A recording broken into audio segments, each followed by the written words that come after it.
Do, do, do. Mhm, mhm, mhm, mhm.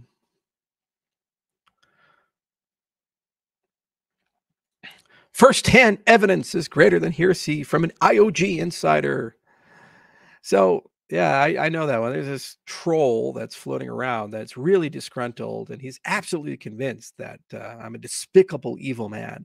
And apparently, he's talking to some ex-employees of ours who are violating their NDA. And second, third, fourth, fifth hand, apparently, he knows our whole business strategy and who we are and all these things, and me as a person, and is very liberal about it on Twitter and enjoys sharing it.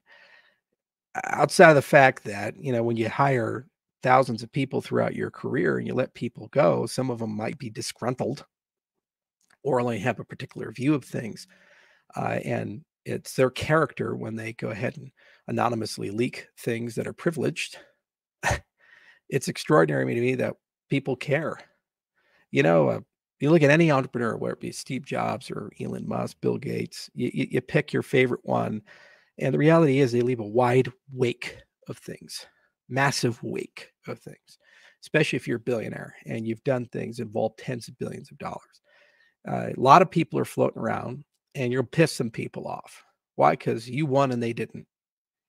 You got a better deal than them. You held them accountable for something they screwed up on and they thought you're wrong and they're not wrong and they were treated unfairly.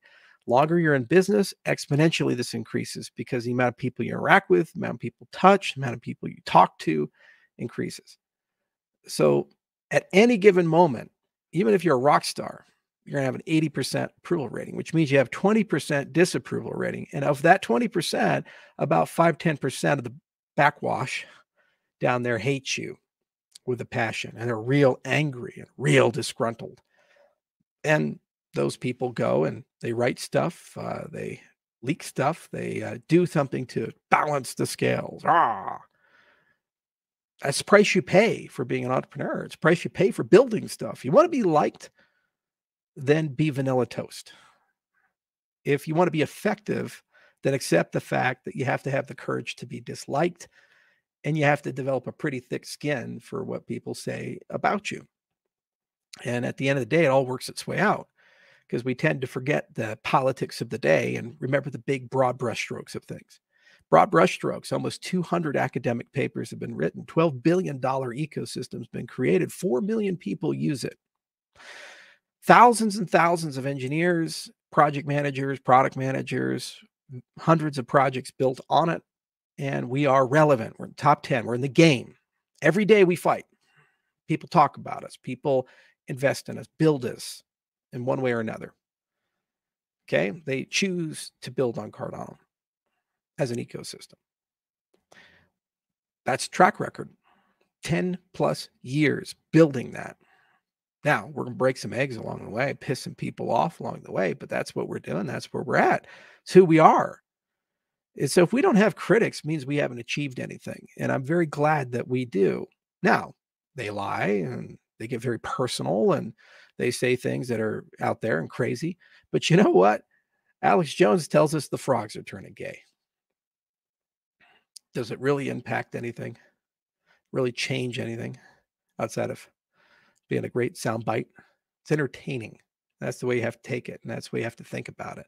And it be a lesson to you if you ever want to change anything or build anything. The reality is that you will face criticism, fair and unfair, and you'll be judged at your worst moments. Like, for example, the other day I was reading the Binance ruling and I was tired, been up for a while, and I saw trillions of dollars of trading volume and I read the number and I said, oh my God, there was $1.6 trillion in fees. And I read it like 3 times. And every time I read it as 1.6 trillion. I went ahead and took a screenshot and posted it. I said, this is unbelievable. Then I looked at it again and I said, oh, it's 1.6 billion in fees from US people. Now, for the rest of time, that screenshot's going to be up there. And just like the "Do you know who I am" tweet from 2018, 5 years ago, it's going to be posted again and again and again and again and again.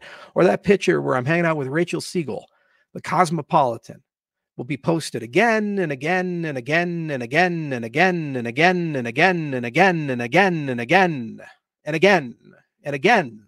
Getting tired of it again and again and again. And getting tired of it, get again and again and again and again and again, as if it happened yesterday. No context, or the worst possible context. That is what it's like. That is what it's like to be an entrepreneur. Every day is that, and amplify it 1,000 times in 1,000 different directions every single day. Then they write books. Then they make movies. And if you're really, really, really successful, half of your country hates you for the rest of your life for no reason other than the fact that someone told them to. That's why changing things is so hard. Because that's how we treat the people who change things. That's how we treat the people who tell the truth or who are creative. You know, there's no correlation to academic success and creativity.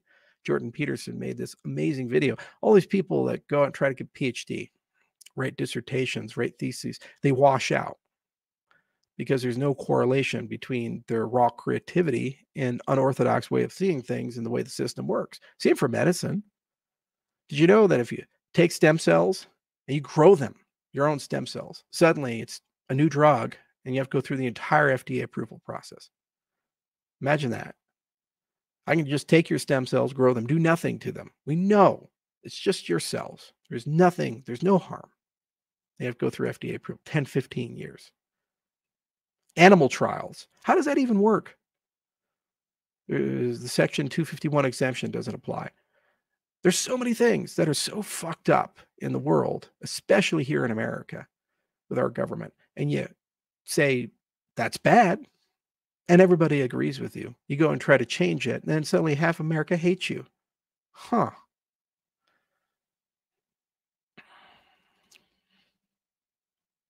That's my soapbox.